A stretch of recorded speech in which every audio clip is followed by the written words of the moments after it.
മിശിഹായിക്ക് സ്തുതിയായിരിക്കട്ടെ. Praise be to Jesus. Hallelujah. പ്രിയപ്പെട്ട കാർമൽ റൂഹ മിനിസ്ട്രി കുടുംബാംഗങ്ങളെ, സിസ്റ്ററുടെ കയ്യിലിരിക്കുന്ന ഈ ചില്ല, ഈ കൊച്ചു ചില്ല നിങ്ങളൊന്ന് ശ്രദ്ധിക്കണം. എല്ലാവരും കണ്ടു.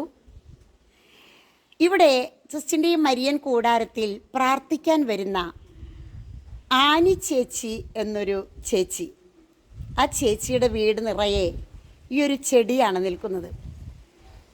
ഇതുമ്പോൾ നിങ്ങൾക്ക് കാണാനായിട്ട് സാധിക്കും. ചെറിയ വയലറ്റ് പുഷ്പങ്ങൾ, ഇപ്പോൾ റോസ്, മുല്ല, അല്ലെങ്കിൽ സീനിക, ആൻറ്റോറിയം, അങ്ങനെ വലിയ ഒരുപാട് വലിയ വലിയ പുഷ്പങ്ങളുണ്ട്. പക്ഷെ അതിലൊക്കെ ഏറ്റവും എളിമ നിറഞ്ഞ ഒരു കളറും ആരാലും ശ്രദ്ധിക്കപ്പെടാത്ത വഴിവക്കിൽ പുൽച്ചെടി പോലെ നിൽക്കുന്ന ഒരു പുഷ്പമാണ് ഇതിലുണ്ടാവുന്നത്. ഈ പ്രാർത്ഥിക്കാൻ വന്ന ആനി ചേച്ചിയോട് ഞാൻ പറഞ്ഞു, അത് വീട് നിറയെ നിൽക്കുന്ന കണ്ടപ്പോൾ എനിക്കതിൽ നിന്നൊരു ശാഖ തരുമോ? ആ ചേച്ചി ഇത്ര പോകുന്ന ഒരു ശാഖ എനിക്ക് പൊട്ടിച്ചു തന്നു. ഈ പുഷ്പത്തിനോടുള്ള ഒരിഷ്ടം, കൊച്ചു പൂവാണ്, നല്ല കളറാണ്, ആരാലും ശ്രദ്ധിക്കപ്പെടാതെ നിൽക്കുന്ന വേലിയരികിൽ നിൽക്കുന്നതാണ്. പക്ഷേ ഇതിനൊരു പ്രത്യേകതയുണ്ട്, ഒരു ആകർഷണമുണ്ട്, ഒരു ആനന്ദമുണ്ട്, എളിമയുണ്ട് കാണുമ്പോൾ. അപ്പോൾ ആ ചേച്ചി പറഞ്ഞു, ഓ എത്ര വേണമെങ്കിലും തരാമെന്ന് പറഞ്ഞ് ഇതുപോലൊരു ചെറിയ ശാഖ തന്നതാണ് പ്രിയപ്പെട്ടവരെ. ആ ശാഖ കൊണ്ടുവന്ന് സിസ്റ്ററിൻ്റെ മരിയൻ കൂടാരത്തിൻ്റെ അവിടെ ചുമരിൻ്റെ അടുത്തായിട്ട് അതിനെ കുഴിച്ചിട്ടു. 5-6 ദിവസത്തിൻ്റെ ഉള്ളിൽ അത് വലിയ വള ഒന്നും സിസ്റ്റർ കൊടുത്തിട്ടില്ല, പടർന്ന് പന്തലിച്ച് ഈ ഭാഗം മുഴുവൻ പൂത്ത് നിൽക്കുകയാണ്. പ്രിയപ്പെട്ടവരെ, ഇതുപോലെയാണ് നമ്മുടെ ഈശോ. നമ്മളെ എത്ര നിസ്സാരമായാലും, നിസ്സാരമായിട്ട് ലോകത്തിന് നമ്മളെ തോന്നിയാലും, കഴുതിയെ കൊണ്ട് എനിക്ക് ആവശ്യമുണ്ട് എന്ന് പറഞ്ഞതുപോലെ കർത്താവിന് ഇഷ്ടമുള്ള പുഷ്പങ്ങൾ വിടർന്നു നിന്ന് മറ്റുള്ളവർക്ക് അത് സന്തോഷവും ആനന്ദവും തീരുവാൻ, പ്രിയപ്പെട്ടവരെ, ഈ ഒരു കൊച്ചു ശാഖയിൽ നിന്ന് മത്തായി 6 കർത്താവ് വയലിൽ ലില്ലികളെ നോക്കുവിൻ, അവ എത്രമാത്രം ഞാൻ അവയെ അലങ്കരിക്കുന്നു എന്ന് പറഞ്ഞതുപോലെ ഈ ഒരു പൂക്കളോടുള്ള ആകർഷണം കൊണ്ടാണ് ഇതുപോലൊരു കൊച്ചു ശാഖ ചോദിച്ചു. ഇന്ന് ഈ ശാഖ നിങ്ങൾ കണ്ടു കഴിഞ്ഞാൽ ഇതാ ഇവിടെ പൂത്ത് നിൽക്കുന്നത് നിങ്ങൾക്ക് കാണാനായിട്ട് സാധിക്കും. ഈ ഒരു പ്രദേശം മുഴുവനും ഈ പൂക്കൾ, കൊച്ചു കൊച്ചു പൂക്കൾ, ആരാലും ശ്രദ്ധിക്കപ്പെടാതെ, എന്നാൽ നമ്മൾ മനോഹരമായിട്ട് ദേവാലയത്തിൽ അങ്ങനെ അലങ്കരിച്ച് വയ്ക്കൊന്നും ചെയ്യാതെ വഴിയരികിൽ, വേലിയരികിൽ, അല്ലെങ്കിൽ മതിലിൻ്റെ അരികിൽ നിൽക്കുന്ന കൊച്ചു കൊച്ചു പുഷ്പങ്ങൾ. പക്ഷേ ഇവർക്കും ഇവരുടേതായ ചില കഥകൾ പറയാനുണ്ട്.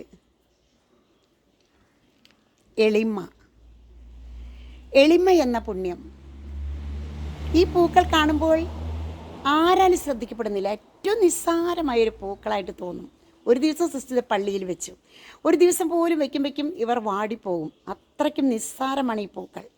പക്ഷേ ഇത് ഇവിടെ ഈ മരിയൻ കൂടാരത്തിനെ അലങ്കരിച്ച് ഇവിടെ ഈ ഭാഗം മുഴുവനും പടർന്നു നിൽക്കുന്നത് കാണാൻ ഏറെ ഭംഗിയാണ്. അപ്പോൾ ഇത്രയും ഒരു കൊച്ചു ശാഖയിൽ നിന്നാണ് ഇത്രയും ഒരു വളർച്ച. അതുകൊണ്ട് പ്രിയപ്പെട്ടവരെ, നമ്മൾ ഓരോരുത്തരും മനുഷ്യരുടെ മുൻപിൽ നിസ്സാരമായി മനുഷ്യർക്ക് തോന്നാമെങ്കിലും ദൈവത്തിന് നമ്മൾ വളരെ വളരെ ശ്രേഷ്ഠമാണ്, അമൂല്യമാണ്, പ്രിയങ്കരിയാണ്. നീ എനിക്ക് വിലപ്പെട്ടവളാണ്, നീ എനിക്ക് പ്രിയങ്കരിയും അമൂല്യവുമാണ്, എൻ്റെ ഉള്ളം കയ്യിൽ നിൻ്റെ നാമം ഞാൻ രേഖപ്പെടുത്തിയിരിക്കുന്നു എന്ന് കർത്താവ് പറയുന്നുവെങ്കിൽ, ഉൽപ്പത്തി 1-ാം പുസ്തകത്തിൽ നമുക്കറിയാം, സൃഷ്ടികർമ്മം കഴിഞ്ഞല്ല കർത്താവ് പറഞ്ഞത്, എൻ്റെ ഛായയിലും സാദൃശ്യത്തിലും മനുഷ്യനെ സൃഷ്ടിച്ചതിന് ശേഷം കർത്താവ് ഒരു സ്ഥലത്ത് സ്വസ്ഥമായിരുന്ന് ശാന്തമായിരുന്ന് ധ്യാനിച്ച് നമ്മെ നോക്കി, എന്നെ നോക്കി, നിന്നെ നോക്കി കർത്താവ് ഉരുവിട്ടു. എല്ലാം മനോഹരമായിരിക്കുന്നു, എല്ലാം മനോഹരമായിരിക്കുന്നു. പിന്നീടാണ് പാപം വന്ന് അതെല്ലാം തകിടം മറിഞ്ഞത്. പക്ഷേ കർത്താവ് സൃഷ്ടിക്കുമ്പോൾ സ്വന്തം ഛായ, സ്വന്തം സാദൃശ്യം. ഈ ദിവസങ്ങളിൽ നമ്മൾ ധ്യാനിക്കേണ്ട ഒരു വചനമാണ് കർത്താവിൻ്റെ ഛായയും സാദൃശ്യവും. എല്ലാവരെയും ഈശോ അനുഗ്രഹിക്കട്ടെ. ഇത് ഈസ്റ്ററിൻ്റെ ഒരു ധ്യാന വിഷയമായിട്ട് നമുക്കെടുക്കാം. ഭൂമിയിൽ മറ്റുള്ളവർക്ക് നാം നിസ്സാരമായി തോന്നുമെങ്കിലും കർത്താവിൻ്റെ കണ്ണിലുണ്ണികളാണ് നമ്മൾ. നമ്മളെക്കൊണ്ട് കർത്താവ് എന്തൊക്കെ ചെയ്യിക്കണം. സിസ്റ്റർ ഓർക്കാണ്, ഒരു വലിയ ധ്യാന കേന്ദ്രമോ അല്ലെങ്കിൽ യൂട്യൂബ് ചാനലിനടുത്തൊരു സ്റ്റുഡിയോയോ ടെക്നീഷ്യന്മാരോ ആരുമില്ല സഹായത്തിന്. തനിച്ചുള്ള യാത്രയിൽ കർത്താവ് കരം പിടിച്ചതിൻ്റെ ഫലമാണ് ഭാരതം മുഴുവനും ചുറ്റിക്കറങ്ങി വചനം പ്രഘോഷിക്കാനായത്. കർത്താവ് സൃഷ്ടിച്ചു.